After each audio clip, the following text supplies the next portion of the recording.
সরানো চলবে না, চলবে না, চলবে না। দিল্লির রাস্তা থেকে কুকুরদের সরানো চলবে না। রেখা গুপ্তা নির্বাচক, রেখা গুপ্তা নির্বাচক, রেখা গুপ্তা নির্বাচক।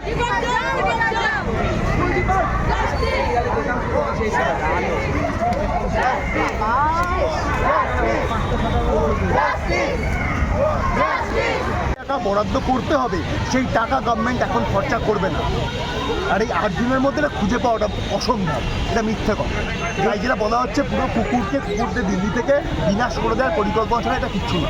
যেই টাকাটা খরচ করবার জন্য এদেরকে সরাবার জন্য বলা হচ্ছে, সেই টাকা দিয়ে এদের বার্থ কন্ট্রোলটা র্যাবিস কন্ট্রোল হতে পারে। অবশ্যই তাই, এবং যে যখনই এক জায়গায় ঠাসা হবে তখন র্যাবিস হবে, এবং যখন র্যাবিস হবে তখন অতগুলো কুকুর যখন একসাথে থাকবে কাছাকাছি অবস্থায়, সেখানে কে তাদের খাবার দেবে? কোন মানুষ যাবে? যাবে না। তাহলে প্র্যাকটিক্যালি পসিবল নয়। সেখান থেকে আরও কুকুর মারা যাবে, তাহলে আস্তে আস্তে প্রজাতিকে ধ্বংস করা, এটা হচ্ছে একটা পরিকল্পনা। এই পুরোটা যেটা বোঝানো হচ্ছে, যাদের কোনো গ্রাউন্ড রিয়েলিটি চেক নেই ভারতবর্ষের যে অর্ধেক লোকজনের বোঝানো, এটা মিথ্যে কথা। রায় দেয় সেটার থেকে ভয়ের আর কিছু হয় না। কারণ আজ কুকুররা নিউসেন্স মনে হচ্ছে, কালকে রাস্তার ফুটপাতবাসী মানুষ মনে হবে, পরশুদিন তোমাকে মনে হবে, আমাকে মনে হবে। আর দিল্লিতে যদি কাউকে জেলে রাখতেই হতো, তাহলে সবার আগে পুরুষদের জেলে রাখা উচিত ছিল। কারণ দিল্লিতে রেপের হার সব থেকে বেশি, তাহলে কি সমস্ত পুরুষদের জেলে ভরে দেওয়া হবে? দিল্লিতে লাস্ট 3 বছরে কোনো রেবিস হয়নি, অথচ যিনি মুখ্যমন্ত্রী তিনি দায় নিচ্ছেন যে দিল্লিতে নাকি প্রচণ্ড রকম অসুবিধা, এবং সুপ্রিম কোর্ট সুও মোটো কেস করে নিজেরাই কুকুরদেরকে তুলে নেওয়ার সিদ্ধান্ত নিচ্ছে। আমি বারবার বলছি, কুকুর শুধু শুরু। কালকে একদল মানুষের মনে হবে তুমি অপ্রয়োজনীয়, আমি অপ্রয়োজনীয়, আমাদের তুলে নেবে। কুকুরটা আজকে একটা থ্রেট। কুকুর মানে প্রাণ, এবং যারা এটা করছে এটা মানবিকতার গালে একটা চড়। এটা কি অস্তিত্বের লড়াই? এটা শুধু অস্তিত্বের লড়াই নয়, এটা সংবেদনশীল সংবিধানের পক্ষে লড়াই। সুপ্রিম কোর্ট যে রায় দিয়েছে এটা সংবিধানের বিরুদ্ধে, কারণ আমাদের সংবিধান সহনশীল এবং সবার জন্য। এটা সংবিধান বিরোধী একটা সিদ্ধান্ত, যেটা দিল্লির সরকার ইমপ্লিমেন্ট করার চেষ্টা করছে, যেটা ভয়ঙ্কর গোটা দেশের জন্য। মানে এইভাবে যদি চলতে থাকে, খুব শিগগিরই আমাদের দেশ বাংলাদেশ অথবা পাকিস্তান হয়ে যাবে। টাকা বরাদ্দ করতে হবে, সেই টাকা গভর্নমেন্ট এখন খরচা করবে না। আর এই 8 দিনের মধ্যে এটা খুঁজে পাওয়াটা অসম্ভব, এটা মিথ্যে কথা। তাই যেটা বলা হচ্ছে পুরো কুকুরদের দিল্লি থেকে বিনাশ করে দেওয়ার পরিকল্পনা ছাড়া এটা কিচ্ছু না।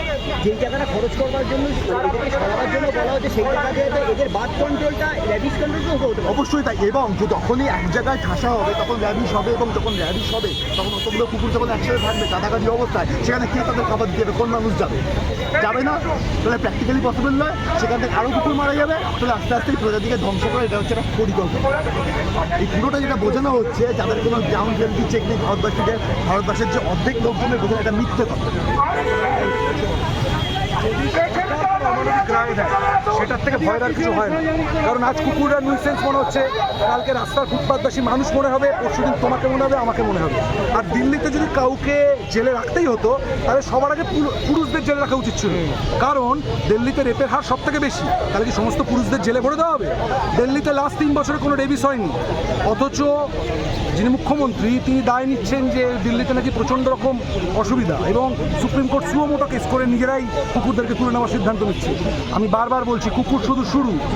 কালকে একদল মানুষের মনে হবে তুমি অপ্রয়োজনীয়, আমি অপ্রয়োজনীয়, আমাদের তুলে নেবে। কুকুরটা আজকে একটা থ্রেট। কুকুর মানে প্রাণ, এবং যারা এটা করছে এটা মানবিকতার গালে একটা চড়। এটা কি অস্তিত্বের লড়াই?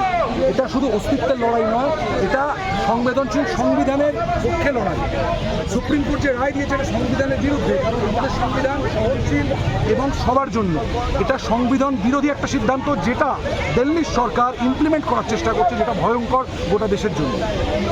মানে এইভাবে যদি চলতে থাকে, খুব শিগগিরই আমাদের দেশ বাংলাদেশ অথবা পাকিস্তান হয়ে যাবে। সুপ্রিম কোর্ট হায় হায়, সুপ্রিম কোর্ট হায় হায়, দিল্লির মুখ্যমন্ত্রী হায় হায়, সুপ্রিম কোর্ট হায় হায়, রেখা গুপ্তা কুর্তি ছাড়ো, রেখা গুপ্তা হায় হায়, রেখা গুপ্তা হায় হায়, we want justice, we demand justice, we want justice, we demand justice, রেখা গুপ্তা হায় হায়, দিল্লির রাস্তার কুকুরদের রাস্তা থেকে সরানো চলবে না, চলবে না, চলবে না। সুপ্রিম কোর্টের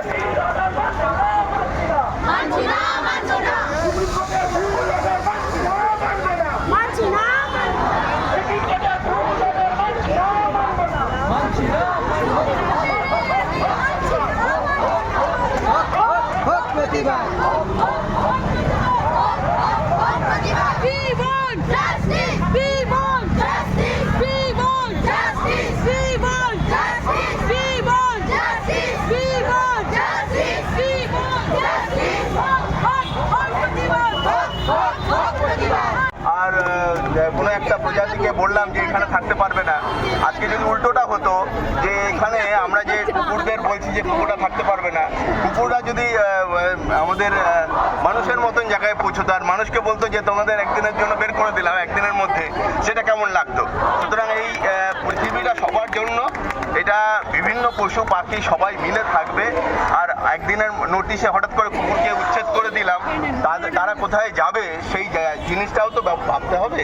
তো এরকম ভাবে চলবে না, এরকম মানে এটা হুইমজিক্যাল একটা অর্ডার। তো আমরা চাই এরকম অর্ডার যেন অবিলম্বে রদ হোক।